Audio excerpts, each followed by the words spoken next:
आप सभी का स्वागत है गंगा बोले बम बम में। आप सभी को पता है कि सावन की शुरुआत हो चुकी है और हम आपको यात्रा करवा रहे हैं बैजनाथ धाम की, जिसकी शुरुआत होती है सुल्तानगंज से। आइए हम आपको लेकर चलते हैं सुल्तानगंज।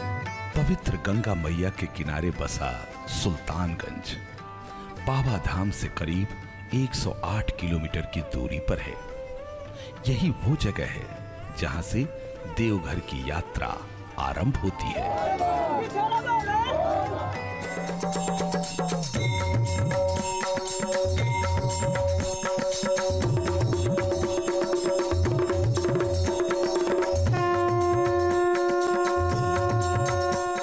सुल्तानगंज बिहार राज्य के भागलपुर जिले में स्थित एक छोटा सा शहर है जो देश से सड़क और रेल मार्ग के द्वारा जुड़ा हुआ है। यहीं बहती है उत्तर वाहिनी गंगा।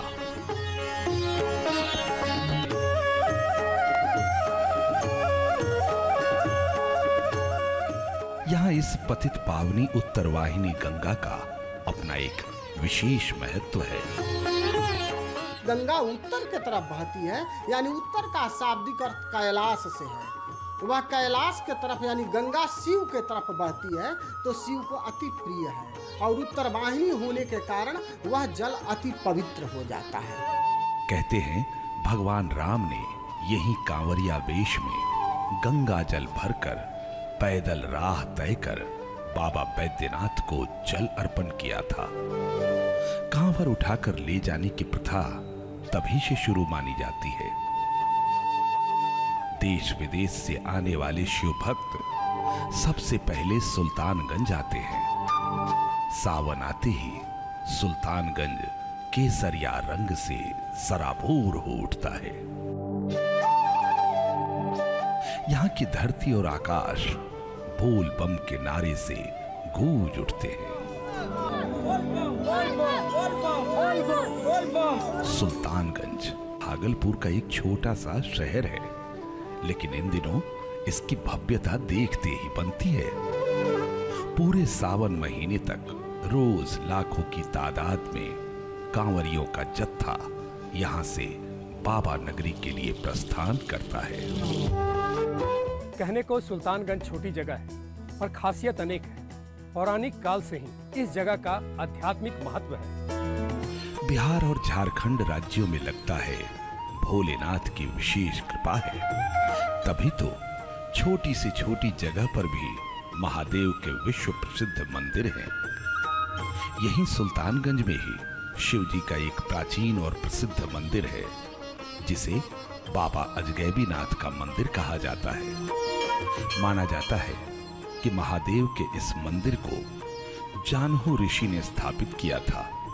बाबा अजगैबीनाथ की स्थापना स्वयं जाह्नवी मुनि खुद किए हैं। यहाँ पर आने वाले श्रद्धालु जो बाबा अजगैबीनाथ के प्रांगण के घाट में जल भरते हैं तो पहले यहाँ पूजा करते हैं, फिर गंगा जल भर के बाबा बैद्यनाथ की ओर रवाना होते हैं। भूल भुलैया जैसा लगने वाला ये मंदिर अपने निर्माण में भी काफी खूबसूरत है। बाबा अजगैबीनाथ के दर्शन करने के लिए ढेरों सीढ़ियां चढ़नी पड़ती है। यहाँ कहते हैं यहाँ सच्चे मन से की गई मनोकामना पूरी होती है। बाबा बैजनाथ की यात्रा पर जाने वाला हर कांवरिया पहले बाबा अजगैबीनाथ के दर्शन करता है, फिर गंगा जी में स्नान कर देवघर की ओर बढ़ता है। सुल्तानगंज से जल उठाकर बाबा पर अर्पित करने से जो फल मिलता है उससे कम फल नहीं मिलता है सावन का सोमवारी करने से। आइए देखते हैं क्या क्या फल मिलता है। सावन का पूरा महीना यूं तो भगवान शिव को अर्पित होता ही है, पर सावन के पहले सोमवार को भगवान शिव की पूजा करने से विशेष फल मिलता है। भारत के सभी 12 ज्योतिर्लिंगों पर इस दिन विशेष पूजा अर्चना की जाती है। एक कथा के अनुसार जब सनत कुमारों ने महादेव से उन्हें सावन महीना प्रिय होने का कारण पूछा तो महादेव भगवान शिव ने बताया कि जब देवी सती ने अपने पिता दक्ष के घर में योग शक्ति से शरीर त्याग किया था, उससे पहले देवी सती ने महादेव को हर जन्म में पति के रूप में पाने का प्रण किया था। अपने दूसरे जन्म में देवी सती ने पार्वती के नाम से हिमांचल और रानी मैना के घर में पुत्री के रूप में जन्म लिया। पार्वती ने सावन के महीने में निराहार रहकर कठोर व्रत किया और उन्हें प्रसन्न कर विवाह किया, जिसके बाद ही महादेव के लिए यह विशेष हो गया। यही कारण है कि सावन के महीने में सुयोग्य वर की प्राप्ति के लिए कुंवारी लड़कियां व्रत रखती हैं। कि माता पार्वती जो थी, भगवान शिव को प्राप्त करने के लिए उन्होंने श्रावण महीने भर में भरती जल से जिस तरह वर्षा हो रही उसमें बैठ करके तपस्या करती थी भगवान शिव को प्राप्ति करने के लिए। इसलिए खास करके भगवान शिव को पूजना करना चाहिए। सावन के पहले सोमवार से भगवान शिव की पूजा अर्चना प्रारंभ करें। सबसे पहले प्रातः और सायंकाल स्नान के बाद शिव के साथ माता पार्वती, गणेश जी, कार्तिकेय और नंदी की पूजा करें। चतुर्थी तिथि होने से श्री गणेश की भी विशेष पूजा करें। पूजा में मुख पूर्व दिशा या उत्तर दिशा की ओर रखें। पूजा के दौरान शिव के पंचाक्षरी मंत्र ओम नमः शिवाय और गणेश मंत्र जैसे ओम गं गणपतये नमः बोलकर भी पूजा सामग्री अर्पित कर सकते हैं। पूजा में शिव परिवार को पंचामृत यानी दूध, दही, शहद, शक्कर, घी और जलधारा से स्नान कराकर गंध, चंदन, फूल, रोली, वस्त्र अर्पित करें। शिव को सफेद फूल, बिल्व पत्र, सफेद वस्त्र और श्री गणेश को सिंदूर, दुर्वा, गुड़ व पीले वस्त्र चढ़ाएं। भांग धतूरा भी शिव पूजा में चढ़ाएं। शिव को सफेद रंग में पकवानों और गणेश को मोदक यानी लड्डुओं का भोग लगाएं। भगवान शिव व गणेश के जिन स्तोत्रों, मंत्र और स्तुति की जानकारी हो उसका पाठ करें। श्री गणेश व शिव की आरती सुगंधित धूप, घी के 5 बत्तियों के दीप और कर्पूर से करें। अंत में गणेश और शिव से घर परिवार की सुख समृद्धि की कामनाएं करें। त्रिगुणम त्रिगुणाकारम त्रिणपापम त्रिनेत्रम त्रिपाप संहारम बिल्वपत्रम शिवार्पणम अखंडम वृक्ष बिल्वस्य अर्शनम स्पर्शनम पापनाशनम अघोर पाप संहारम बिल्वपत्रम शिवार्पणम। बिल्वपत्र मात्र भगवान शिव को अर्पण करने से जितना भी पाप है उस तरह से नष्ट हो जाते हैं। इसलिए भगवान को सबसे प्रिय बिल्वपत्र है, भांग है, धतूर है, ये सब मिला करके भगवान शिव को पूजन किया जाता है। इससे मनोवांछित फल की प्राप्ति होती है। जब हलाहल विष निकला समुद्र से तो सृष्टि का अंत होने लगा। सृष्टि लगा समाप्त हो जाएगा। सारे देवता, देवी और यहाँ तक सारे तत्व लगा के समाप्त हो जाएंगे या सृष्टि समाप्त होगा। भगवान शंकर ने उस विष को अपने गले में ले लिया। सृष्टि के तमाम देवी, देवता, असुर उन्होंने भगवान शंकर के ऊपर अभिषेक करना शुरू किया, क्योंकि वह शंकर, वह भगवान शंकर पूरे सृष्टि के कल्याण के लिए विष पी लिया था। इसलिए उनका नाम पड़ गया विश्वनाथ, यानी संसार की उन्होंने रक्षा किया था। यही कारण है कि प्रत्येक शिव के मंदिरों में 1 महीने तक जलाभिषेक का जो है लगातार कार्यक्रम हुआ, जिससे उनका शरीर का वह गर्मी जो है, वह विष का जो ज्वर है, दाह है, वह अग्नि है, वह शांत हो जाए, जिसके लिए पूरे सावन महीने में भगवान शिव को शिव मास के रूप में जाना जाता है और भगवान के ऊपर जलाभिषेक होता है। सोमवारी का फल आपने जान लिया। अभी सुल्तानगंज के बारे में बहुत कुछ दिखाना और बताना बाकी है, पर उससे पहले हम लेंगे छोटा सा अंतराल।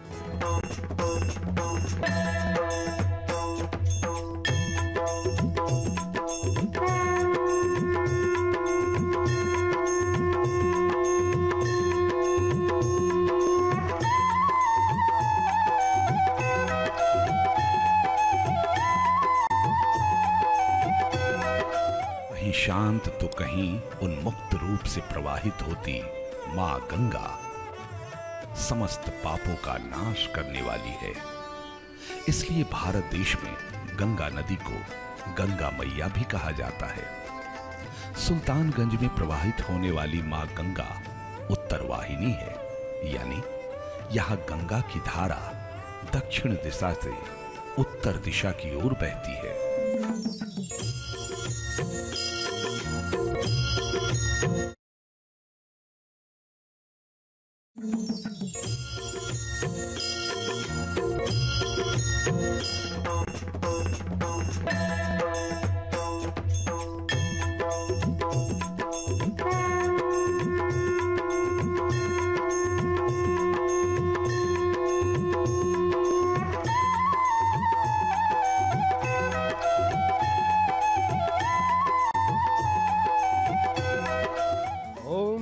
शिवाय ओम नमः शिवाय, हर हर गंगे नमः शिवाय, नमः शिवाय ओम नमः शिवाय, हर हर गंगे नमः शिवाय।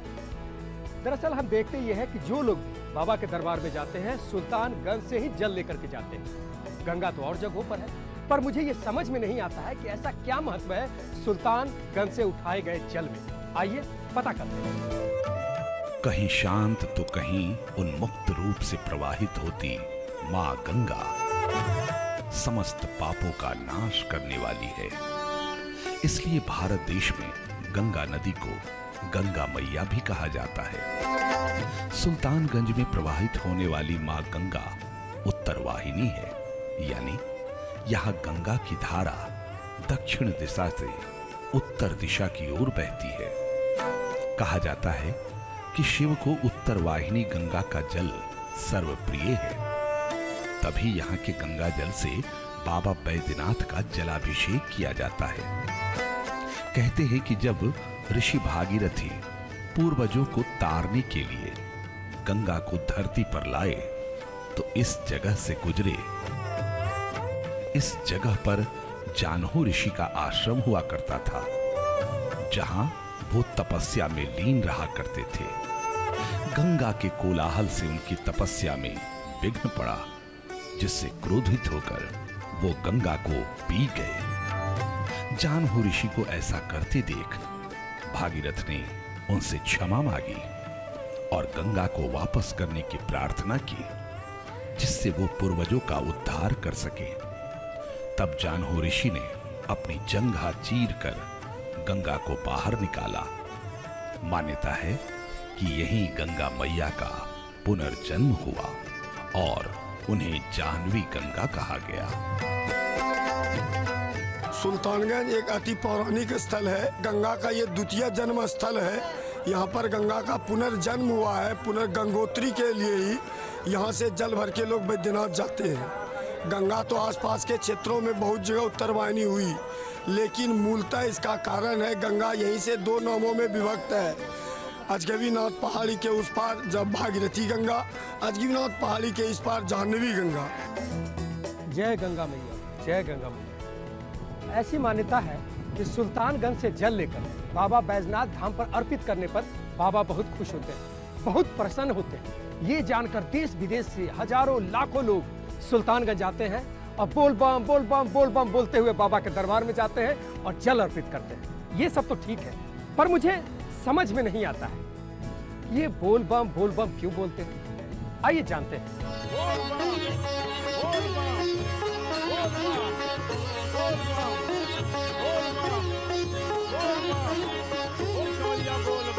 बोल बम का उद्घोष करते ये बम तब और भी ज्यादा जोश में आ जाते हैं जब बोल बम का जोरदार नारा इनके कानों में पड़ता है। बच्चे, बुजुर्ग, महिलाएं, पुरुष सुल्तानगंज आते ही बम हो जाते हैं। सब एक दूसरे को बम के नाम से ही संबोधित करते हैं। इस नाम के पीछे भी एक रहस्य है, एक अर्थ है। बम में छिपा है ब्रह्मा, विष्णु और महेश का नाम। ब का मतलब है ब्रह्मा और विष्णु और म में समाया है महेश। इस तरह ब्रह्मा, विष्णु और महेश का समावेश है बम में। बाबा धाम की यात्रा पर आने वाले हर बम पर त्रिदेव की विशेष कृपा होती है। शायद तभी बाबा बैद्यनाथ उन्हें अपने घर यानी देवघर बुला लेते हैं। रास्ते में भी कठिन यात्रा के दौरान एक दूसरे का हौसला बढ़ाते ये बम बोल बम कहते हुए देवघर की यात्रा पूरी करते हैं।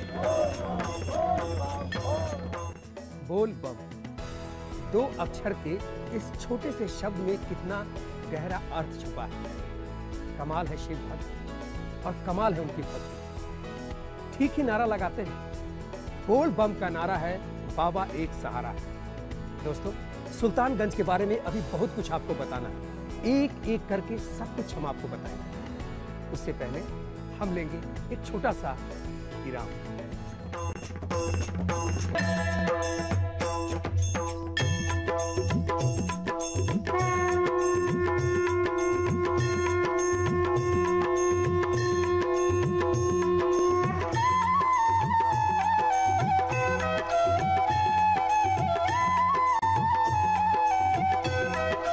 सावन के महीने में सुल्तानगंज की धरती केसरिया रंग से सराबोर तो होती ही है, लेकिन इसकी रंगत तब और देखने लायक होती है जब यहाँ श्रावणी मेला लगता है। सावन के महीने में लगने वाले इस मेले में हर रोज कांवड़ियों की भीड़ लगती है। 1.25 महीने तक चलने वाले इस मेले में हर रोज कांवड़ियों की भीड़ लाख की संख्या पार कर जाती है। यह मेला किसी महाकुंभ से कम नहीं।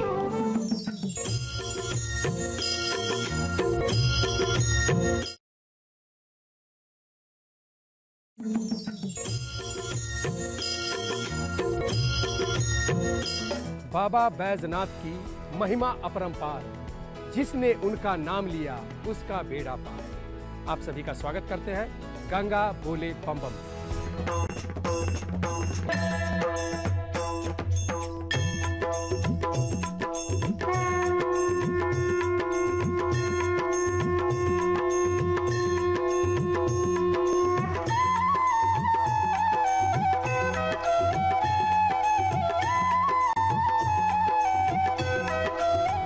आज हम सुल्तानगंज के बारे में जान रहे हैं। यही वो जगह है जहां से बाबा की यात्रा आरंभ होती है। देश दुनिया से लाखों लोग यहाँ आते हैं और यहाँ एक मेला लगता है जिसे हम श्रावणी मेला के नाम से जानते हैं। सावन के महीने में सुल्तानगंज की धरती केसरिया रंग से सराबोर तो होती ही है, लेकिन इसकी रंगत तब और देखने लायक होती है जब यहाँ श्रावणी मेला लगता है। सावन के महीने में लगने वाले इस मेले में हर रोज कांवड़ियों की भीड़ लगती है। 1.25 महीने तक चलने वाले इस मेले में हर रोज कांवड़ियों की भीड़ लाख की संख्या पार कर जाती है। यह मेला किसी महाकुंभ से कम नहीं। प्रशासन द्वारा आयोजित इस मेले का विधिवत उद्घाटन होता है। सावन भादो पूरे 2 महीने तक चलने वाले इस मेले की भव्यता देखते ही बनती है। हर जरूरत का सामान यहाँ मिलता है। दुकानें 24 घंटे खुली रहती है। पूजा सामग्री, प्रसाद, कपड़े, खिलौने, चूड़ी, बिंदी क्या नहीं है यहाँ जो इस मेले में न मिले।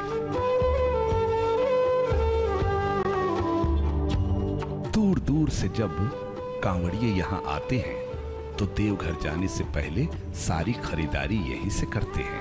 कांवर, लुटकी, पूजन सामग्री, बरसाती, गेरुआ वस्त्र, माचिस, अगरबत्ती और कांवर को सजाने के लिए सुंदर सुंदर चीजें सब मिलती है इस मेले में। मेले में रोजाना लाखों की संख्या में लोग आते हैं। आने वालों को किसी तरह की परेशानी न हो और मेला पूरी तरह से सुचारू ढंग से चले, इस बात का खास ख्याल रखा जाता है, जिसके लिए प्रशासन की ओर से पुख्ता इंतजामात किए जाते हैं। मेला है तो मस्ती है, मस्ती है खरीदारी है और दुकानदारों की चांदी है।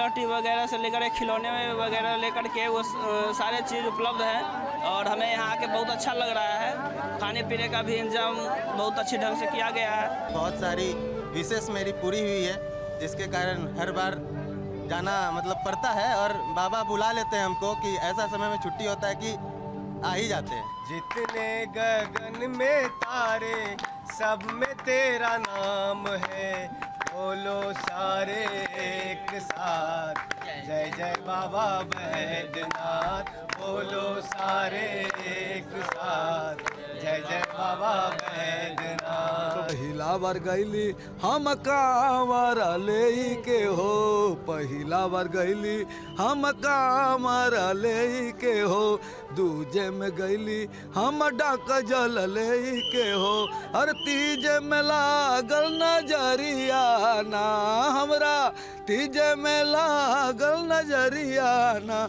हमरा, लागी गईले बाबा के नजरिया ना। बोल बम। भक्ति और मस्ती के सारे रंग दिखते हैं यहाँ।